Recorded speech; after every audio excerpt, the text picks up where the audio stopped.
तो अगर तुम ट्रेडिंग को बेसिक से सीखना चाहते हो तो ये वीडियो तुम्हें बहुत काम आने वाली है।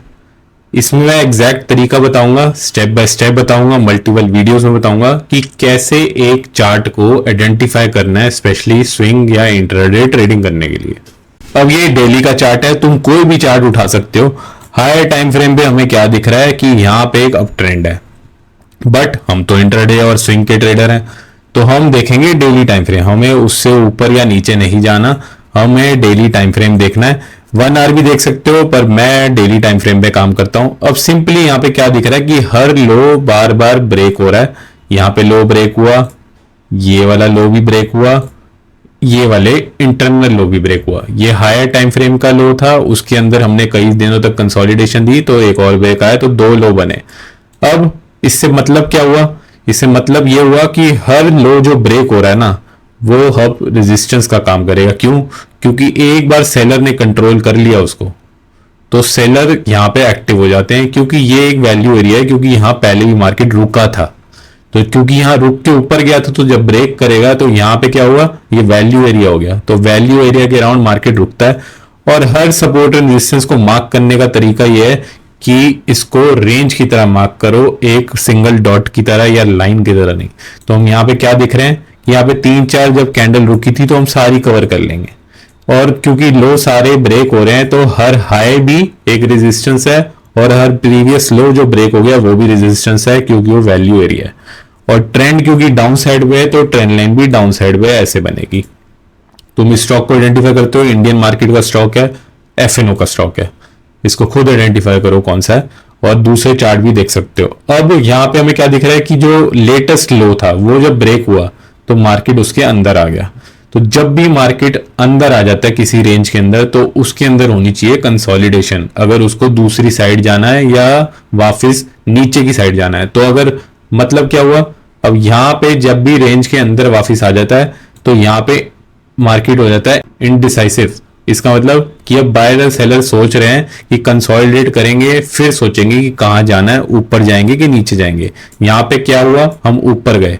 और यहाँ पे ऊपर क्यों गए? क्योंकि यहाँ पे प्रीमियम डिस्काउंट का कॉन्सेप्ट है, जो नेक्स्ट वीडियो में बताऊंगा। अभी सिर्फ इन 2 चीजों को ध्यान रखो कि सपोर्ट रेजिस्टेंस क्या होते हैं और मार्केट कंसोलिडेट करता क्यों है। एग्जाम्पल दूं और भी बड़ा, अब यहाँ पे हम ब्रेक करते जा रहे थे, तो इंटरनल लो मार्केट ने बनाया इस लो को ब्रेक करके।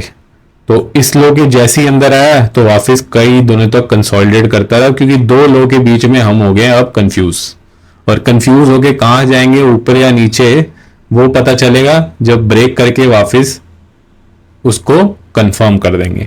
और फिर इधर क्या हुआ, कॉन्टिन्यूस डाउन ट्रेंड देखा। इसको कंफर्म भी करेंगे वेरियस इंडिकेटर्स, ये फ्यूचर वीडियो में आते रहेगा कि सेम चार्ट्स के साथ कैसे कैसे तुमको इसको ऑप्टिमाइज करना है मैनुअल ट्रेडिंग से सेमी मैनुअल में। अब कोई दूसरा चार्ट देखते हैं किसी दूसरे सेक्टर का। अब इस सेक्टर को देखोगे तो ये मंथली टाइम फ्रेम पे क्या दिख रहा है, ये मंथली टाइम फ्रेम पे डाउन ट्रेंड में, पर हम तो मंथली टाइम फ्रेम देखते ही नहीं, हम तो डेली देखते हैं, क्योंकि हमें स्विंग या इंट्राडे के ट्रेडर। और अभी क्या दिख रहा था, प्रीवियस लो ब्रेक हुआ, फिर एक लो ब्रेक हुआ, फिर एक लो ब्रेक हुआ, और लो ब्रेक करके अंदर आ गए। अब लो ब्रेक करके अंदर आ गए तो ये लो हो गया और ये हाई हो गया, तो अब ये हो गया रेंज। रेंज हो गई। अब रेंज के अंदर करना चाहिए कंसोलिडेट। तो कंसोलिडेट करके ब्रेक करके जब मार्केट ऊपर जाएगा तो यहाँ पे कंफर्म कर दिया ट्रेंड, इसलिए बार बार अपॉर्चुनिटी अपसाइड में मिल रही है, डाउन साइड में नहीं। Even though daily time frame पे हम डाउन साइड में। क्यों? क्योंकि यहाँ पे जो लो था उसको ब्रेक करने का वापस नीचे ऊपर आ गए हम उसके। तो हर लो रिस्पेक्ट जब भी होता है ना, तो बार बार देखोगे कि इस लो के बाद फिर ऊपर एंट्री मिल रही है। और जब एक बार ब्रेक हो गया, क्योंकि ये वैल्यू एरिया का काम कर रहे हैं सारा, तो वैल्यू एरिया का ब्रेक होते ही हमें एक अपसाइड का मोमेंटम मिला, क्योंकि यहाँ पे अब एक पार्टी ट्रैप हो गई है। वो कौन सी पार्टी है? वो सेलर पार्टी है। क्योंकि यहाँ पे जब सेलर ब्रेक कर रहे थे तो फर्स्ट टाइम बायर यहाँ आ गया, फिर बायर फिर यहाँ आया, फिर सेलर ने फिर कंट्रोल करने की कोशिश करी और फिर ऊपर आ गए। अब इससे कॉन्सेप्ट क्या होता है कि हर लो रिस्पेक्ट हो रहा है और हर हाई ब्रेक हो रहा है। प्रीवियस चार्ट में क्या हो रहा था? हर लो ब्रेक हो रहा था। अब इसमें क्या हो रहा है? हर हाई ब्रेक हो रहा है। तो हर हाई ब्रेक हो रहा है, इसका मतलब जो सेलर हैं ऊपर बैठे हैं वो बार बार ट्रैप हो रहे हैं। तो हर लो रिस्पेक्ट होता जा रहा है, इसलिए अब ट्रेंड लाइन इस पे बन रही है अपसाइड की।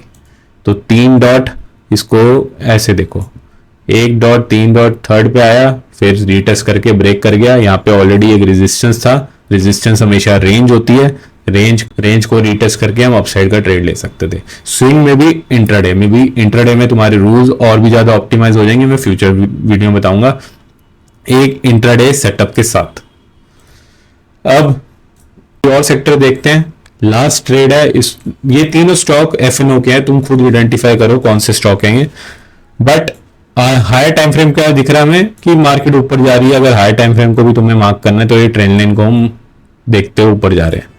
पर हमें इंट्राडे या स्विंग के ट्रेडर, हमें क्या दिख रहा है कि एक लो यहाँ पे ब्रेक हुआ था, लो ब्रेक हुआ, लो ब्रेक करते ही वापस अंदर आ गए, तो क्या होना चाहिए यहाँ पे करना चाहिए कंसोलिडेट। पर यहाँ क्या हुआ, गैप अप आ गया, कोई न्यूज होगी, मार्केट हमेशा मर्जी से तो चलेगा नहीं। बट यहाँ पे डेली टाइम फ्रेम पे यहाँ पे एक सपोर्ट था जो ब्रेक हुआ था, तो वो रेजिस्टेंस का काम कर रहा है, इसलिए यहीं पे कंसोलिडेट कर रहे हैं। तो क्या हुआ, अब हर लो रिस्पेक्ट होना चाहिए, तो एक ये लो रिस्पेक्ट हुआ, तो क्या हुआ, हाई एक्टिव हो गया फिर से। तो हाई और लो के बीच में हम कंसोलिडेट करने चाहिए, इसलिए इतने दिनों से कंसोलिडेट कर रहा था। और जैसे ही ब्रेक किया, 3-4 दिन की कंसोलिडेशन हुई और ब्रेक करती बहुत अच्छा मोमेंटम आया। तो ये तो इंट्राडे में ट्रेड मिल जाता। इधर तुम स्विंग का भी ट्रेड ले सकते थे। जब मैं रिवर्सल का कॉन्सेप्ट बताऊंगा कि जब लो ब्रेक होता है और वापस रेंज में आ जाते हैं तो कैसे मार्केट बार बार कंसोलिडेट करके ऊपर जाता है, तो यहां भी अर्ली एंट्री बन सकती थी। तो अब हायर टाइम फ्रेम का भी एक रेजिस्टेंस है और यहाँ पे ट्रेंड लाइन भी है, क्योंकि यहाँ पे पहले तो लो ब्रेक हो रहे थे ना, तो डाउन साइड की ट्रेंड लाइन यहाँ बन रही है और अप साइड की ट्रेंड लाइन देखे तो यहाँ पे बन रही है। तो हम एक रेंजिंग मार्केट में, तो रेंज का मार्केट का जैसे ही ब्रेक हुआ तो एक अच्छी कैंडल मिली, और अब क्योंकि एक हायर टाइम फ्रेम का रेजिस्टेंस था तो 3-4 दिन कंसोलिडेट करा तो फिर से एंट्री मिली। तो दो कॉन्सेप्ट क्या हुए, रेजिस्टेंस और सपोर्ट कैसे मार्क करने हैं, ट्रेंड लाइन उसके बेसिस पे मार्क हो जाएगा। लाइन को और भी देखेंगे बहुत अच्छी तरीके से कैसे मार्क कर सकते हैं ताकि अर्ली एंट्री मिले। और जब भी मार्केट दो रेंज के बीच में आ जाए, मतलब बायर्स और सेलर्स के बीच में, लो ब्रेक करे वापस रेंज में आ जाए, तो कंसोलिडेट करके ही ऊपर जाएगा, तो अच्छा मूव आएगा। तो ये दो कॉन्सेप्ट को ध्यान में रखो, बिल्कुल बेसिक से सिखाऊंगा और हर रोज एक वीडियो आती रहेगी एक नए कॉन्सेप्ट के साथ। फिर लास्ट में इसको जोड़ेंगे कि कैसे एक ट्रेड सेटअप बनाया जाता है। तो if you like this video, like कर देना, शेयर कर देना, सब्सक्राइब कर देना, अपने दोस्तों को भी दिखाना, और कुछ हेल्प हुई हो तो कमेंट कर देना, कोई डाउट हो तो भी कमेंट कर देना।